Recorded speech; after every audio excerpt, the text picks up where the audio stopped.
Hello everyone, welcome back to my channel. ಯಾರೆಲ್ಲ ನನ್ನ video ನೋಡ್ತಾ ಇದ್ದೀರಾ ಪ್ಲೀಸ್ ಸಬ್ಸ್ಕ್ರೈಬ್ ಮಾಡಿಕೊಂಡು ವಿಡಿಯೋ ನೋಡಿ. ಹಾಗೆ ವಿಡಿಯೋ ಇಷ್ಟ ಆದರೆ ನಿಮ್ಮ ಫ್ರೆಂಡ್ಸು ಫ್ಯಾಮಿಲಿ ಕೂಡ ಶೇರ್ ಮಾಡಿ.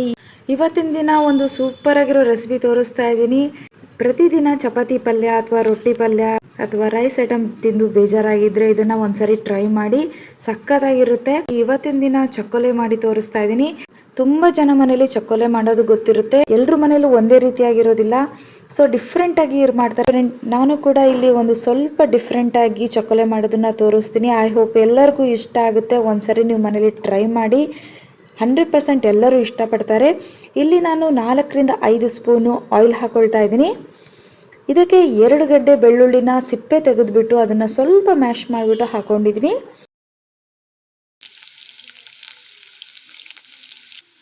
ಅರ್ಧ ಕಟ್ಟು ಮೆಂತ್ಯ ಸೊಪ್ಪನ್ನ ಕಟ್ ಮಾಡಿ ವಾಶ್ ಮಾಡಿಬಿಟ್ಟು ಹಾಕೊಳ್ತಾ ಇದ್ದೀನಿ. ಮೆಂತ್ಯ ಸೊಪ್ಪು ಇಲ್ಲಿ ಮೇನ್ ಇಂಗ್ರೀಡಿಯೆಂಟ್ಸ್ ಅಂತಲೇ ಹೇಳ್ಬೋದು. ಚಕ್ಕೋಲೆಗೆ ಮೆಂತ್ಯ ಸೊಪ್ಪು ಹಾಕಲೇಬೇಕು, ಆಗ ಚಕ್ಕೋಲೆ ಟೇಸ್ಟು ಡಬಲ್ ಆಗುತ್ತೆ. ಸೊ ಮೆಂತ್ಯ ಸೊಪ್ಪನ್ನ ಸ್ಕಿಪ್ ಮಾಡದೆ ಹಾಕಿ. ರುಚಿಗೆ ತಕ್ಕಷ್ಟು ಸಾಲ್ಟು, ಚಿಲ್ಲಿ ಪೌಡರ್ನ ಹಾಕೊಳ್ತಾ ಇದ್ದೀನಿ. ಇಲ್ಲಿ ನಾನು ಅರ್ಧ ಕಟ್ಟು ಮೆಂತ್ಯ ಸೊಪ್ಪನ್ನ ಅಷ್ಟೇ ಹಾಕೊಂಡಿದ್ದೀನಿ.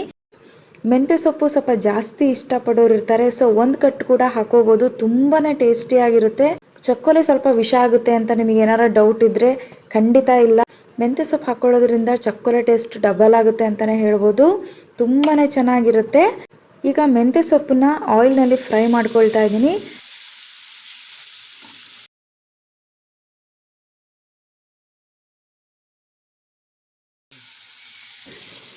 ಕೊತ್ತಂಬರಿ ಸೊಪ್ಪು ಹಾಕೊಳ್ತಾ ಇದ್ದೀನಿ.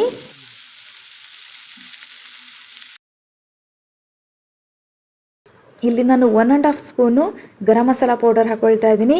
ಇದು ನಾನು ಮನೆಯಲ್ಲೇ ಮಾಡಿಟ್ಟಿರೋದು.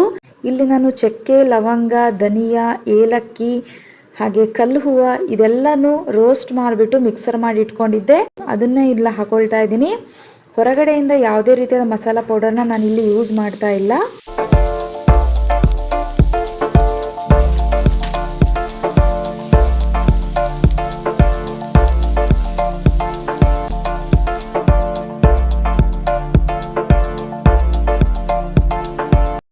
ಒಂದು ಕಪ್ ಹುಣಸೆ ಹಣ್ಣಿನ ರಸ ಹಾಕೊಳ್ತಾ ಇದ್ದೀನಿ.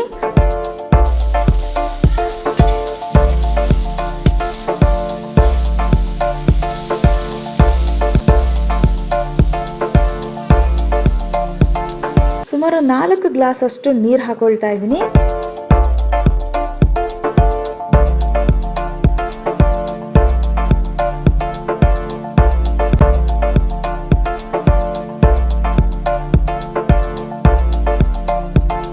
ಇಲ್ಲಿ ನಾನು ಗೋಧಿ ಹಿಟ್ಟನ್ನ ಕಲಸಿಟ್ಕೊಂಡಿದ್ದೆ, ಚಪಾತಿ ಥರ ಲಟ್ಟಿಸ್ಬಿಟ್ಟು ಈ ರೀತಿಯಾಗಿ ಕಟ್ ಮಾಡ್ಕೊಂಡಿದ್ದೀನಿ.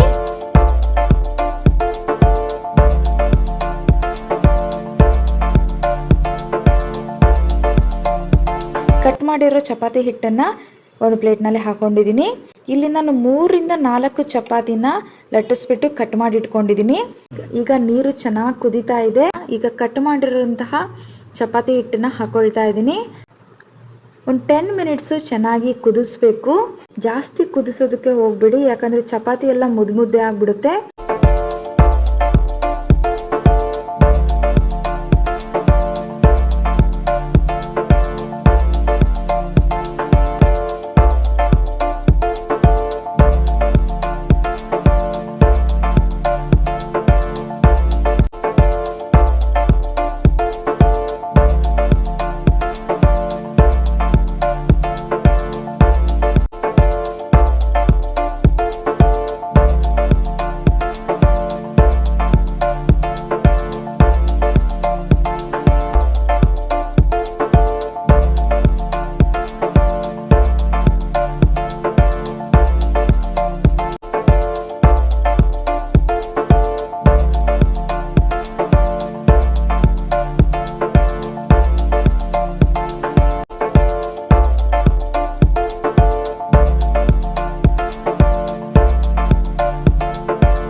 ನೋಡಿ, ಈಗ ಚಕ್ಕೋಲೆ ಎಲ್ಲ ರೆಡಿ ಆಗಿದೆ. ಎಷ್ಟು ಚೆನ್ನಾಗಿ ಕುದ್ದಿದೆ ಅಂತ ನೋಡ್ತಾ ಇದ್ದೀರಾ. ಮೇಲ್ಗಡೆ ಎಲ್ಲ ಕಾಣಿಸ್ತಾ ಇದೆ ನಿಮಗೆ ಚಕ್ಕೋಲೆ. ಈಗ ಫುಲ್ ರೆಡಿ ಆಗಿದೆ. ನೋಡಿದ್ರಲ್ಲ, ಜಸ್ಟ್ ಒಂದು 10 to 15 ಮಿನಿಟ್ಸಲ್ಲಿ ತುಂಬಾ ಹೆಲ್ದಿ ಆಗಿರೋ ಹಾಗೆ ತುಂಬಾ ಟೇಸ್ಟಿ ಆಗಿರೋ ಚಕ್ಕೋಲೆನ ಮಾಡ್ಕೋಬೋದು. ಒಂದ್ಸರಿ ನೀವು ಮನೇಲಿ ಟ್ರೈ ಮಾಡಿ. ಐ ಹೋಪ್ ನಿಮಗೆಲ್ಲರಿಗೂ ಈ ರೆಸಿಪಿ ಇಷ್ಟ ಆಗಿದೆ ಅಂತ ಅಂದ್ಕೊಳ್ತೀನಿ. ಮತ್ತೆ ನೆಕ್ಸ್ಟ್ ವ್ಲಾಗಲ್ಲಿ ಮತ್ತೊಂದು ರೆಸಿಪಿ ಜೊತೆಗೆ ಬರ್ತೀನಿ. ಅಲ್ಲಿವರೆಗೂ ನಮಸ್ಕಾರ. Thank you all. Bye bye.